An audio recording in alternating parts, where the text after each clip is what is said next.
Assalamualaikum warahmatullahi wabarakatuh. Nah, teman-teman mungkin langsung ke sini ya, habis ke episode pertama. Mungkin langsung saja kita di episode 2 ini langsung membahas ke konsep berikutnya. Kita di sini juga membahas 3 konsep, yaitu konsep pola, konsep morfologi, dan konsep aglomerasi. Nah, untuk yang konsep pola ini ada kaitannya dengan persebaran fenomena yang ada di permukaan bumi. Ya, jadi konsep yang keempat ini adalah konsep pola ya, dimana kalau di mata pelajaran penginderaan jauh juga ada kan ya. Kalau tapi bedanya kalau di penginderaan jauh itu dia subnya adalah interpretasi citra ya. Salah satunya adalah pola. Nah, sama. Jadi kalau di konsep pola ini lebih menekankan kepada bagaimana bentuk fenomena atau permukaan bumi tempat yang sedang dikaji. Contoh misalkan pola permukiman penduduk ya kan, ada pola permukiman memusat, mengelompok, memanjang. Nah itu analisis menggunakan konsep pola. Bisa juga konsep pola terkait dengan pola aliran sungai. Nah ada pola aliran sungai yang berkelok-kelok seperti di sungai Amazon ya, atau istilahnya meander ya. Itu bisa. Terus kemudian ada pola aliran sungai bentuknya seperti dendritik ya kan, kalau kita bahas materi hidrosfer ya. Terus ada pola sungai rektangular, sentrifugal. Nah itu masuk di kajian analisis konsep pola. Jadi kata kuncinya kalau kalian belajar konsep pola itu adalah bagaimana bentuk fenomenanya itu seperti apa gitu. Jadi tergantung sebaran fenomenanya gitu. Iya, tapi lebih ke banyak kajiannya itu bagaimana bentuk, biasanya ya kalau di contoh-contoh soal itu pola permukiman sama pola aliran sungai. Itu yang paling banyak kalau di contoh-contoh soal konsep ya. Gitu. Jadi kalian harus bisa mengkaji materi jenis-jenis pola permukiman penduduk sama jenis-jenis pola aliran sungai. Gitu. Seperti itu. Iya. Nanti teman-teman pasti akan belajar pola-pola itu karena ada banyak berbagai macam pola di situ, termasuk yang ada di pinggir sungai, pinggir laut kah, atau mungkin pinggir jalan. Kalau di rumah saya di Pantura itu kan jalan Pantura sama bibir pantai itu sebenarnya bersebelahan. Nah di antara dua itu ada satu pemukiman yaitu Desa Kingking. Nah teman-teman pasti tahu nih Desa Kingking itu desa yang sangat panjang banget, mungkin 2 kilo 3 kilo itu Bu. Itu mengikuti apa? Pola jalan apa sungai? Dua-duanya Bu, karena di Pantura di daerah Tuban itu jalan Pantura itu berada di sebelah laut Bu. Persis. Jadi terus di antara dua itu tadi ada pemukimannya. Berarti itu pola permukimannya memanjang ya? Ya, memanjang. Nah, memanjang alasannya kenapa? Karena dia mengikuti pola aliran pantai. Ya, pantai. Oh ya. Nah, termasuk juga jalannya itu. Nah, itu contohnya saja ya teman-teman. Untuk yang lainnya mungkin bisa kalian pelajari di QR code ini, silakan di-scan. Di sana juga ada infografis tentang konsep pola. Nah, oke, masuk ke konsep berikutnya nih Bu, konsep morfologi. Nah, konsep morfologi ini kan menggambarkan daratan muka bumi sebagai hasil penurunan atau pengangkatan wilayah melalui proses-proses geologi yang biasanya disertai erosi atau sedimentasi.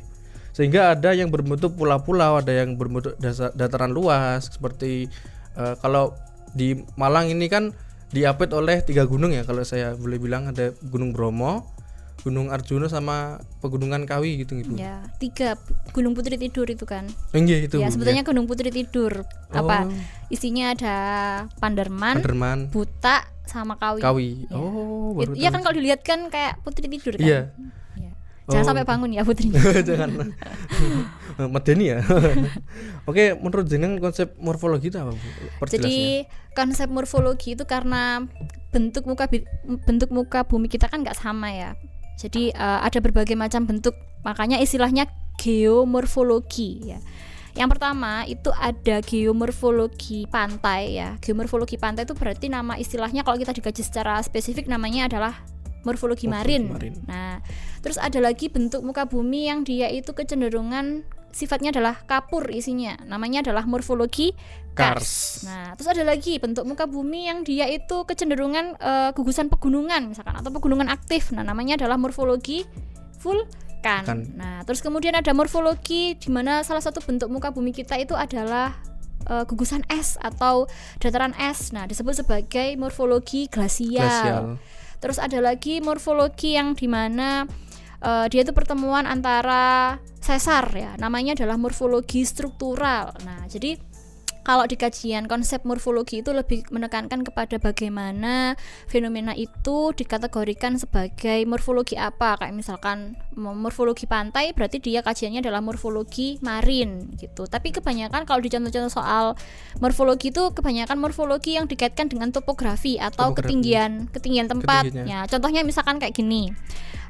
Malang merupakan daerah dengan ketinggian 400 sampai 700 mdpl. Nah, ini dikajinya melalui apa? Berarti konsep morfologi. Jadi kalau morfologi itu kompleks banget ya, karena bentuk muka bumi kita kan nggak rata ya. Macam-macam. Ya, istilahnya adalah geoid ya, nggak rata. Kalau misalkan air lautnya itu dikuras, maka bentuknya penyok-penyok gitu kan bumi kita. Nah, jadi morfologi itu lebih menekankan kepada jenis-jenis bentuk muka bumi kita yang tidak rata dan jenisnya ada banyak. Jadi tadi ya ada, kalau misalkan Kars itu persebarannya Kapur. ada di Kapur, persebarannya kalau di Jawa Timur itu ada di Malang Selatan ya. Iya, Malang Selatan. Nah, itu kalau di Tuban morfologinya apa kira-kira? Kars, Bu. Jadi Kars ya?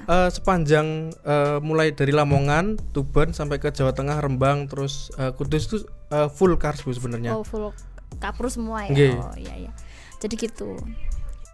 Oh ya, jangan lupa teman-teman ya, untuk konsep morfologi ini juga bisa kalian scan di QR code ini.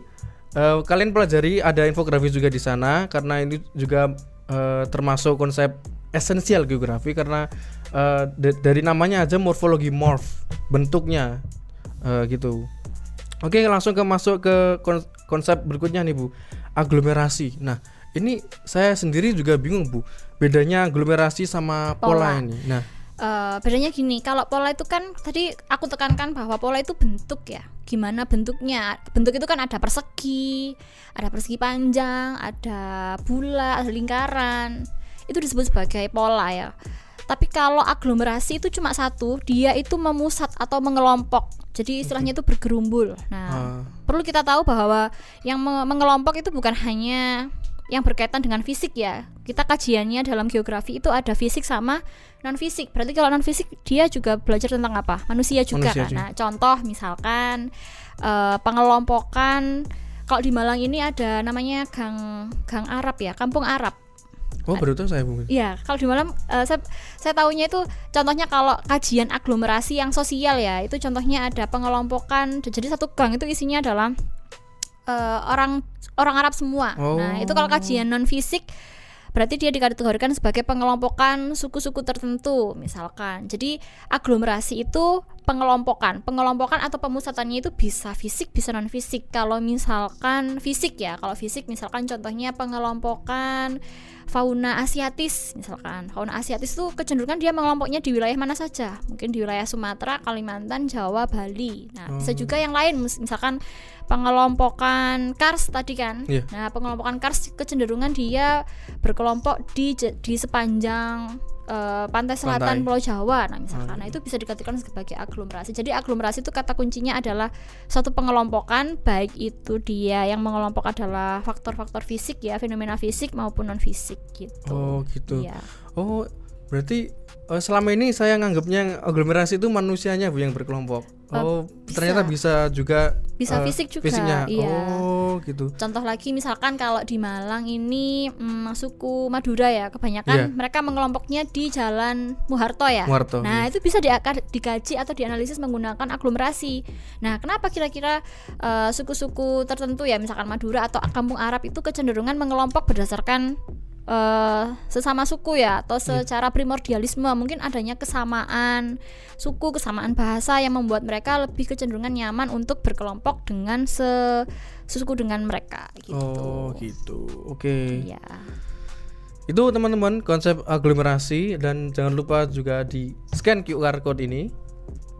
Nah, jadi nanti di QR code itu teman-teman bisa pelajari lagi konsep-konsep yang sudah dijelaskan oleh Bu Lisa. Dan untuk episode 2 ini saya cut sampai di sini dulu, karena masih ada episode berikutnya. Dan jangan lupa pelajari, oke, teman-teman. Wassalamualaikum warahmatullahi wabarakatuh.